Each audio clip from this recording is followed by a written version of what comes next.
Um chamado a resistir. Direito eclesiástico e a administração dos templos e igrejas cristãs. Bevilacqua, a perícia judicial, unidos em Cristo. A Igreja brasileira experimenta um crescimento nunca antes visto. Em 2020, os cristãos evangélicos já são em torno de 30% da população brasileira, com mais de 50 milhões de pessoas.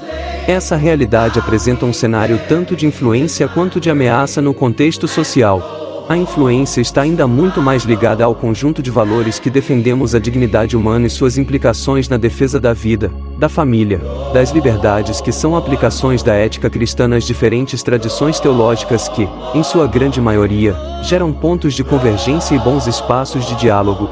As ameaças, por seu tempo, são externas, daqueles que buscam calar a fé no espaço público, e também internas, por nossa própria falta de cuidado na gestão eclesiástica, fragilizando-nos em tempos que devemos ser fortes. Está na hora de levantarmos, pois a palavra que nos chama, e que é a tarefa principal do cristão, não é atacar, mas sim resistir. 1 Pedro 5:9, e também estar firmes contra as astutas ciladas. Efésios 6:10. Mesmo confiando que tudo está no controle e no poder de Deus, ainda assim temos que acatar o que Jesus nos ensinou. Jesus nos ensina a separar as responsabilidades civis das espirituais, cumprindo os deveres para com o governo e para com Deus. Afinal, não foi Deus que criou o direito eclesiástico e sim o próprio homem. Jesus apenas nos ensinou a distinção entre o mundo e o reino de Deus. Dai, pois, a César o que é de César, e a Deus o que é de Deus. Mateus 22:21. O contexto dessa passagem bíblica envolve um episódio em que os fariseus tentam armar uma cilada para Jesus. Eles perguntam se é lícito pagar tributo a César. Jesus, percebendo a malícia na pergunta, pede uma moeda usada para o tributo e pergunta de quem é a imagem e inscrição nela. Quando respondem que é de César, Jesus declara: Dai, pois, a César o que é de César, e a Deus o que é de Deus. Esses ensinamentos de Jesus nos lembram da importância de viver de maneira equilibrada, respeitando as autoridades terrenas enquanto mantemos nossa fé e devoção a Deus.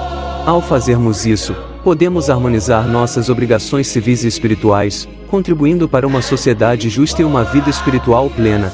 Nesse sentido é que se desenvolveu o direito eclesiástico e a administração dos templos e igrejas cristãs, que na prática, se subdivide em 3 partes. 1. Distinção entre o mundo e o reino de Deus. Onde Jesus ensina a separar as responsabilidades civis das espirituais, cumprindo os deveres para com o governo e para com Deus. 2. Responsabilidade cívica. Ele reconhece a legitimidade das autoridades seculares e a importância de cumprir obrigações sociais, como pagar impostos. 3. Prioridade espiritual. Jesus destaca que, além das obrigações civis, devemos priorizar nossa devoção e obediência a Deus. Portanto, as igrejas e templos cristãos devem ser organizados e administrados como se uma empresa fosse.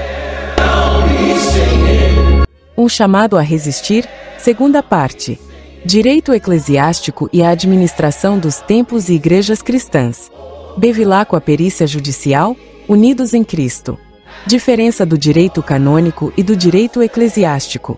O direito canônico emana da própria denominação religiosa, diferente do eclesiástico, que é público e trata das relações com o governo de cada país.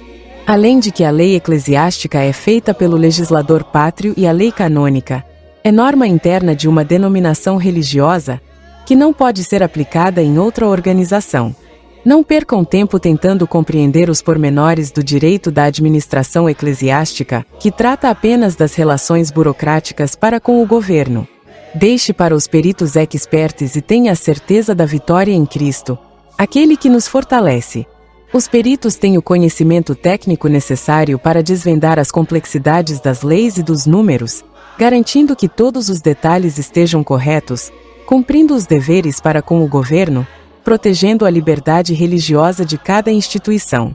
Além disso, ao receber os préstimos de um perito, poderão ficar focados no que realmente importa, em ater-se ao cumprimento dos deveres para com Deus. Lembre-se que uma boa preparação com o auxílio de profissionais qualificados na área específica podem fazer toda a diferença no resultado final. Seja proativo, invista em expertise e colha o fruto de um trabalho bem feito. O laudo pericial juntado pela parte com a petição inicial são determinantes para o julgamento, Pois além de valorizar o trabalho dos advogados, dos administradores, dispenseiros e tesoureiros, agiliza todo o processo, administrativo ou judicial, fornecendo uma análise fundamentada e detalhada, contribuindo para o convencimento dos julgadores sobre o caso. O mestre assim nos ensinou separe as responsabilidades civis das espirituais, cumprindo os deveres para com o governo e para com Deus. Pois bem, dai a César o que é de César, e a Deus o que é de Deus. Mateus 22:21.